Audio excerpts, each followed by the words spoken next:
Well, I've just about finished assembling the Kratos heavy assault tank. Got all the parts together. You can see my box of parts here.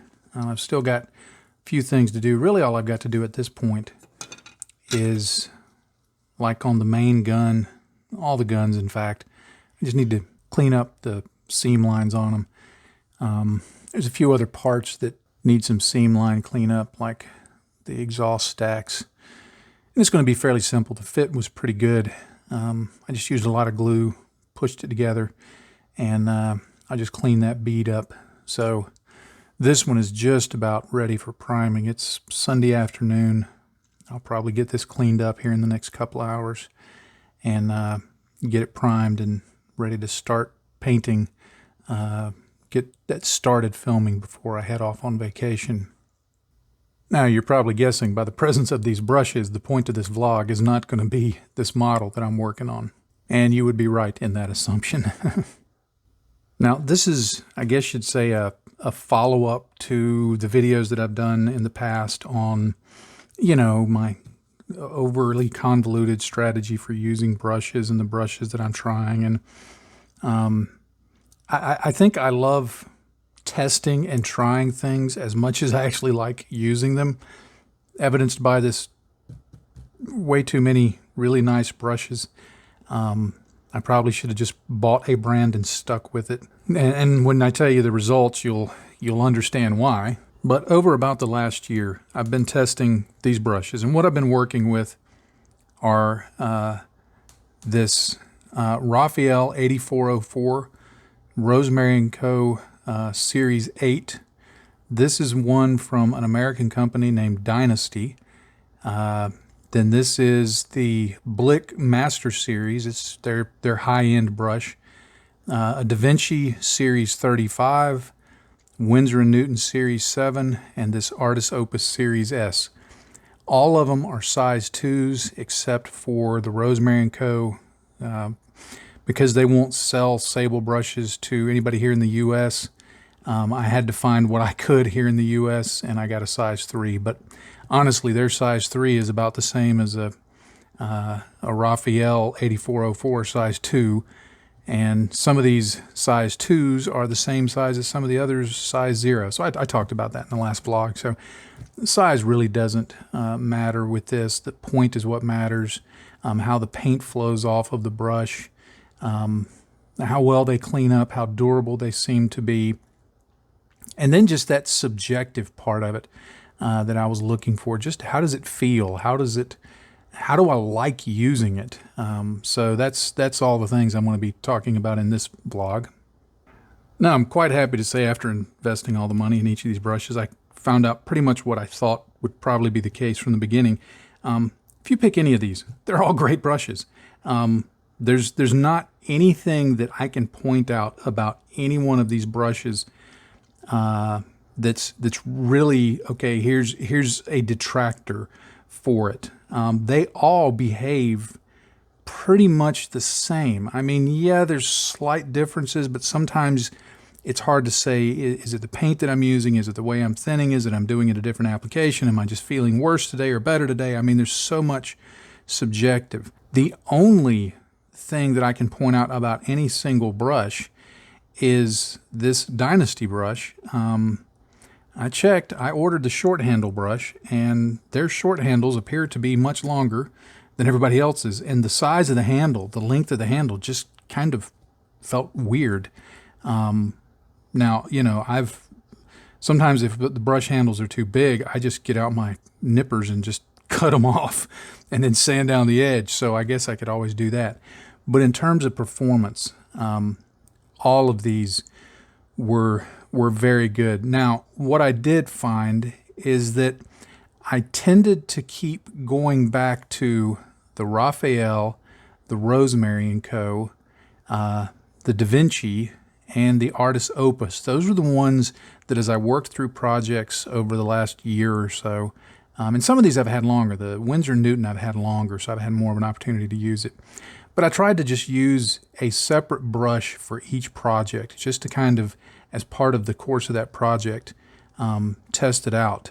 But those four really were the ones that, and it's, again, it's hard to say exactly what it was about them.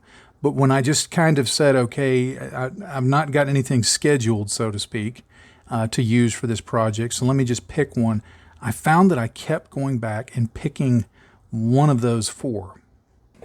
So these four that are left, the Raphael, the Rosemary & Co., the Da Vinci, the Artis Opus, these, I mean, while I said all of them, I wouldn't hesitate to recommend.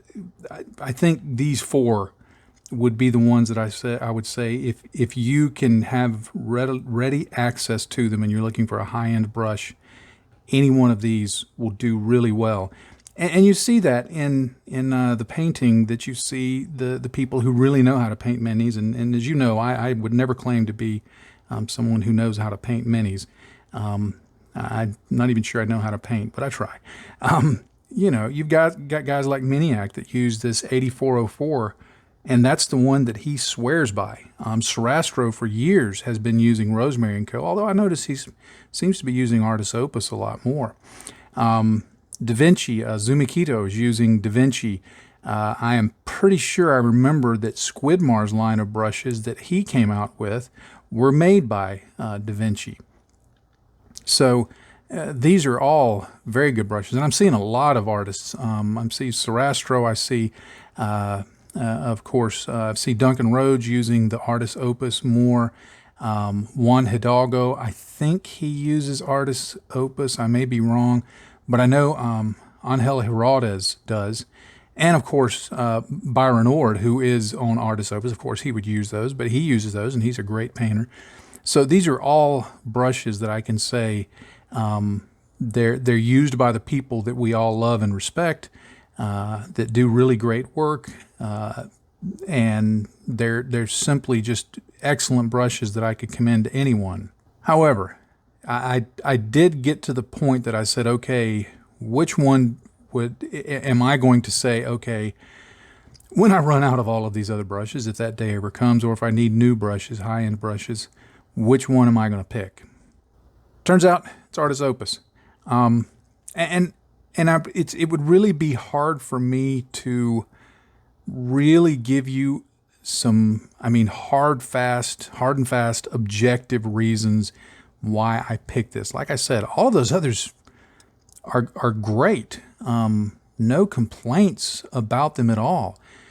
But I got to a point where I just started going, which one do I find myself reaching for? Which one when I'm painting with the other ones, which one do I start comparing that one to? And I think that was kind of the acid test for me, was in trying all of them out, I was kind of comparing them against each other. And then it sort of got to where I was comparing everything against this, because I just liked using this. It's kind of like when I'm evaluating paints.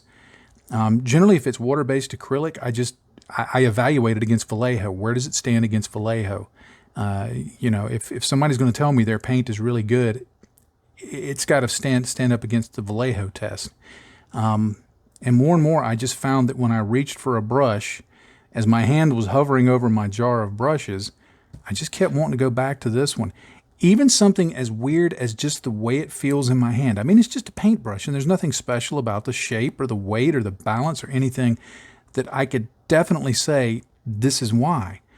But just the way it feels in my hand, I don't know how to describe it. It just feels more natural. I like the way the paint flows off of it. If I had to try and assign a number to it, it would be hard to say, the others, if you scored them from 0 to 100, the others would be, 97s, and this would be a 99. It's so close. But I just found that the things that are the most difficult for me to do, I felt more comfortable doing them with this brush.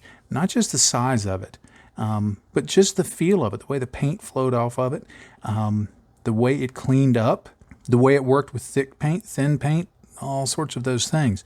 So I really feel like Artis Opus is the brush that if somebody now asks me, okay, what is your favorite brush? I'm going to, you know me, I'll never give any simple explanation for anything.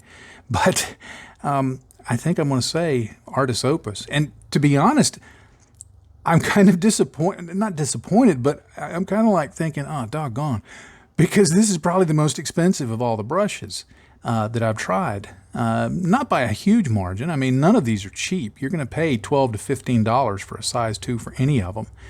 And I'm going to use all of them. I'm not going to get rid of any of them. I'm not going to throw any away. I can make use of all of them. But, you know, I want to get a good Sable 00, and I want to get you know, a size 0, some sizes I don't have, because I focused on size 2s for everything. So I'm starting to look at, okay, what of the Artist Opus brushes do I want to get for those smaller sizes and maybe one of the bigger sizes. Now I use a lot of, as I've talked about, I use a lot of synthetic brushes for just general painting.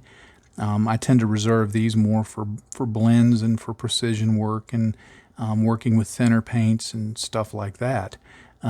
But I really do like these Artist Opus brushes. So the conclusion is, if you're using a brush and you like it, stick with it. If you're looking for a new brush, maybe consider these Artist Opus brushes.